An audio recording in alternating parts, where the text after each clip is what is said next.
और प्यारी सी कहानी। कहानी का नाम है रांझना, जिसे लिखा है संजना किरोड़ीवाल ने। मुंबई शहर, वर्सोवा, शर्मा मल्टीनेशनल कंपनी। बड़ी सी बिल्डिंग के 4th फ्लोर पर बने अपने कैबिन के ऑफिस में बैठी सारिका फाइल्स देखने में व्यस्त थी। सारिका शर्मा, अधिराज शर्मा की बड़ी बेटी और इस कंपनी की एमडी। सारिका इस कंपनी को संभालने का काम कर रही थी। 26 साल की सारिका कंपनी के हित में बड़े से बड़ा फैसला अपनी सूझबूझ से चुटकियों में ले लिया करती थी। ये हुनर उसे अपने पापा से विरासत में मिला था।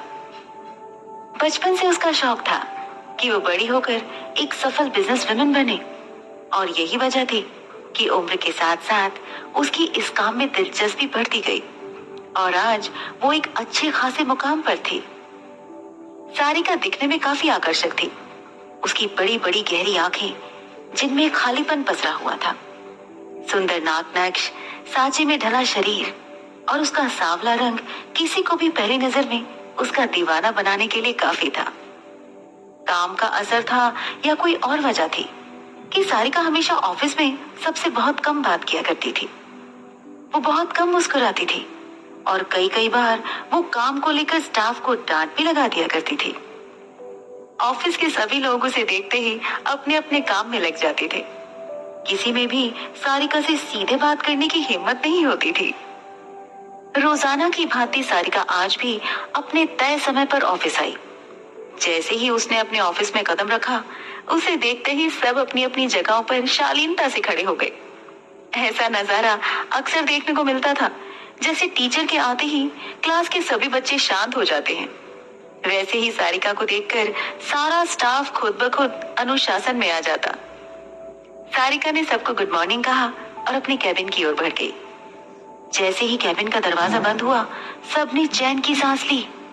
सभी अपने अपने कामों में लग गए। यार, ये सारिका मैम कितनी खड़ूस है, महिमा ने पास बैठी पूजा से कहा। पूजा ने महिमा की ओर पलटकर कहा, घमंड ही इतना है उसे अपने रूप का और अपने पैसों का। इन्हें देखकर तो लगता है अभी तक सिंगल ही है। हमें क्या पता यार, बड़े लोग हैं, कब सिंगल कब रिलेशनशिप में, कुछ कह नहीं सकते इनका। पर ऑफिस का सारा स्टाफ इनके सामने चुप हो जाता है। सब कितना डरते हैं यार इनसे। हाँ यार, जब देखो तब रूल्स और डिसिप्लिन। रॉब तो ऐसी दिखाती है जैसे किसी रियासत की राजकुमारी हो। वो किसी राजकुमारी से कम भी नहीं है।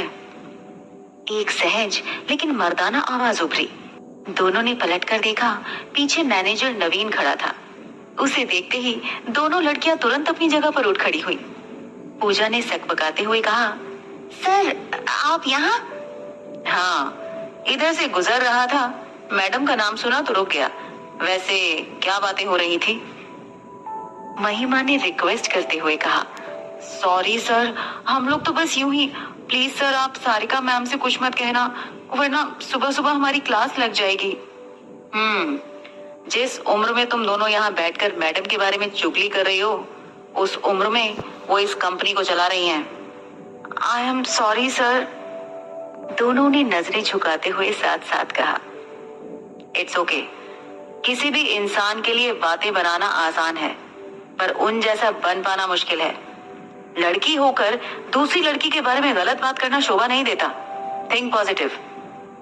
ये कहकर नवीन आगे बढ़ गया। दोनों लड़कियों ने चैन की सांस ली।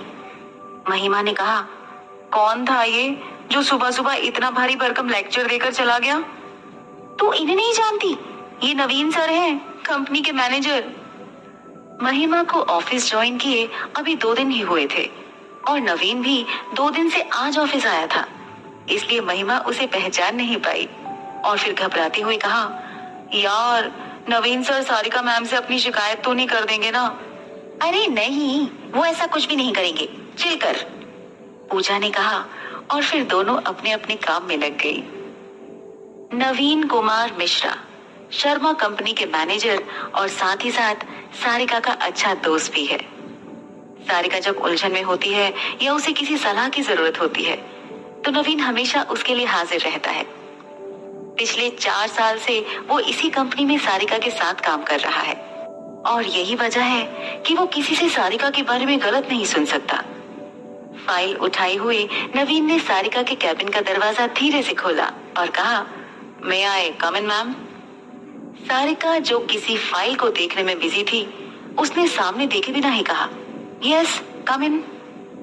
नवीन अंदर आ गया और आकर सारिका के सामने खड़ा हो गया। सारिका उस फाइल को देखने में इतना बिजी थी कि उसे नवीन के वहां होने का पता ही नहीं चला। 10 मिनट से नवीन मुस्कुराता हुआ सारिका के चेहरे को देखे जा रहा था, जिस पर कुछ परेशानी के भावों के साथ साथ ढेर सारा सुकून भी था। 10 मिनट बीतने के बाद भी जब सारिका ने नहीं देखा तो नवीन ने खांसने का नाटक किया।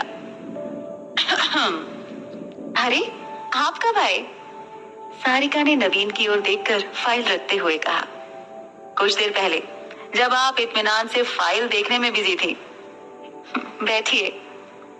नवीन सामने पड़ी कुर्सी पर बैठ गया। उसने हाथ में पकड़ी फाइल सारिका की ओर बढ़ा दी और कहा, ये इस साल के जो टेंडर्स हैं उनकी फाइल्स हैं। मैंने सब पेपर्स रेडी करवा दिए हैं। आप कुछ परेशान दिख रही हैं। सब ठीक तो है ना? हाँ, वो कल रात देर तक काम कर रही थी तो उस वजह से सर में थोड़ा सा। और आते ही आपने फिर से काम शुरू कर दिया? काम नहीं करेंगे तो ये कंपनी कैसे चलेगी? और अगर आराम नहीं करेंगी तो ये दिमाग कैसे चलेगा? नवीन की बात से सारिका खामोश हो गई तो नवीन कहने लगा, इस शहर के लोगों के लिए प्रेरणा हो आप। इतनी कम उम्र में आपने जो ये मुकाम हासिल किया है वो हर किसी की बस की बात नहीं है सारिका जी। सबकी परवाह करने वाली अगर आप अपना ख्याल नहीं रखेंगी तो ये सही नहीं है। आपकी ये बड़ी बड़ी बातें मुझे समझ में नहीं आती। वो इसलिए क्योंकि छोटी छोटी बातों को आप बहुत गहरे से समझ लेती हैं।